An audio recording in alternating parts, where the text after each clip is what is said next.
Non, vous ne m'entendez pas. Le vent a mis son veto, alors me voilà en voix off. Bonjour les amis et bienvenue sur cette visite du galion Victoria. Le Victoria est une reconstitution fidèle du navire qui réalisa le tout premier tour du monde entre 1519 et 1522. Un exploit maritime sans précédent. Tout commença le 10 août 1519, lorsque 5 navires, le Santiago, le San Antonio, la Trinidad, la Concepción et le Victoria, quittèrent le port de Sevilla avec 245 hommes à bord. Cette flotte, commandée par Fernand de Magellan, était envoyée par la couronne d'Espagne pour couvrir une nouvelle route vers les îles aux épices, les Moluques. L'objectif, atteindre ces îles en passant par l'ouest et trouver un détroit reliant l'Atlantique au grand océan inconnu, le Pacifique. Pendant 3 ans, l'expédition franchit 3 océans et contourna plusieurs continents. Elle longea les côtes de l'Amérique du Sud, découvrit le détroit qui porte aujourd'hui le nom de Magellan, puis traversa l'immensité du Pacifique jusqu'aux Moluques. Le retour se fit par l'océan Indien et les côtes africaines, en doublant le cap de Bonne-Espérance. Les épreuves furent nombreuses: maladies, tempêtes, pertes de navires et de vies humaines. Magellan lui-même trouva la mort aux Philippines. C'est finalement Juan Sebastián Elcano qui reprit le commandement et ramena à bon port, le 8 septembre 1522, les 17 survivants à bord du seul navire encore en état de naviguer, le Victoria.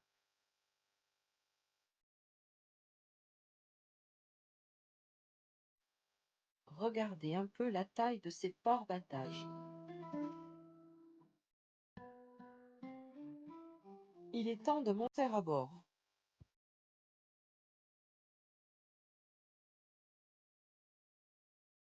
Le pont principal. C'est ici que l'équipage vivait, travaillait et dormait à même le bois sur une simple natte.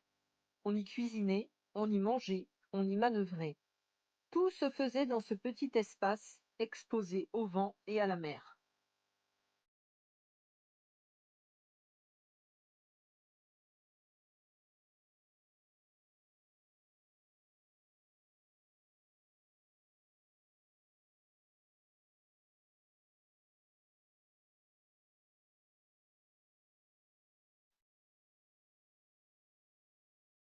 Le gaillard arrière ou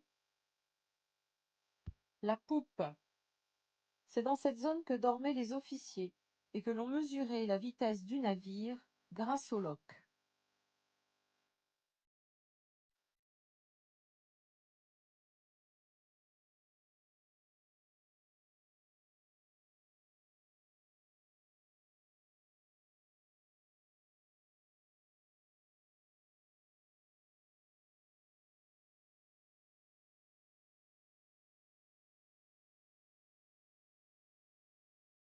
Voici la barre du safran, une longue barre verticale en bois.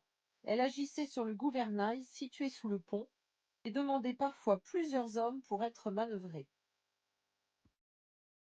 Tout à l'arrière, au-dessus de la barre, se trouve le carré, la seule cabine du navire.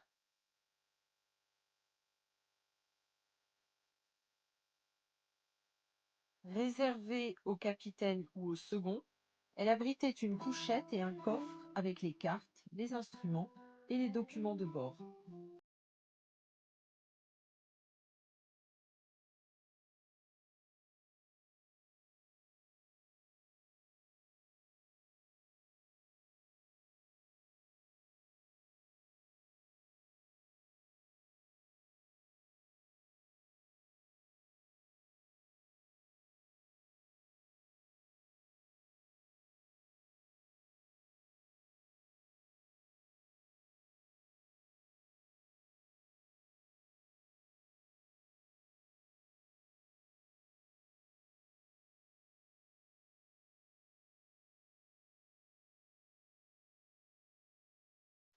Retour au pont principal, avec la seule partie abritée. Certainement là que l'on cuisinait et que l'on stockait les marchandises qui allait être consommé rapidement.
La cale. Sous le pont principal, on entre dans la cale. C'est là qu'étaient stockés les vivres, l'eau douce et les marchandises. Cette cale était fermée. Seul l'intendant y descendait avec une bougie pour récupérer les rations. Pendant la reconstitution du Tour du Monde, c'est aussi ici que vivait l'équipage. Aujourd'hui encore, c'est leur espace de vie.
À la proue se trouve le cabestan, guindeau en bois, principalement utilisé pour lever l'ancre de près de 120 kg.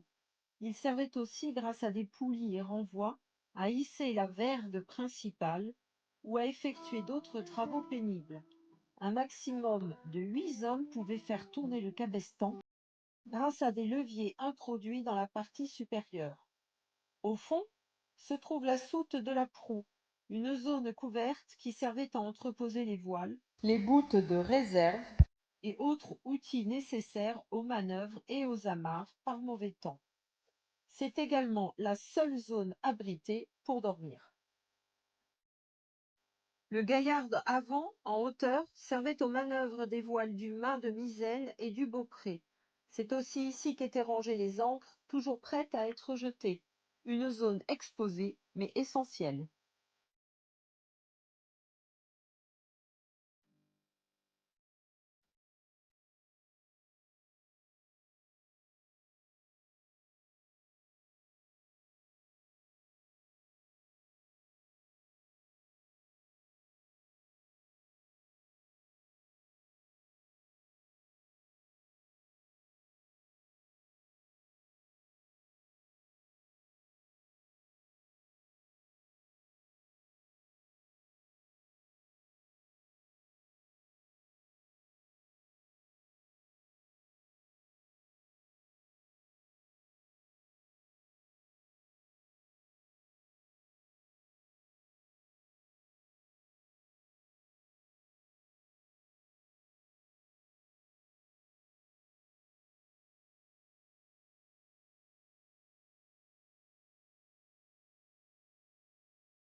Bon voilà les amis, donc c'était la visite du galion, de la réplique du galion de Magellan.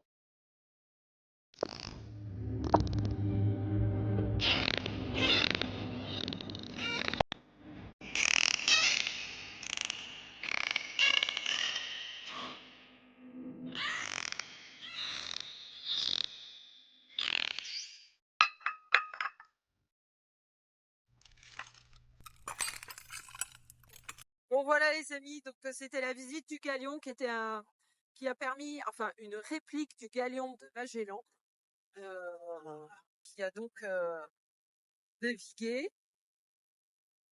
À refaire.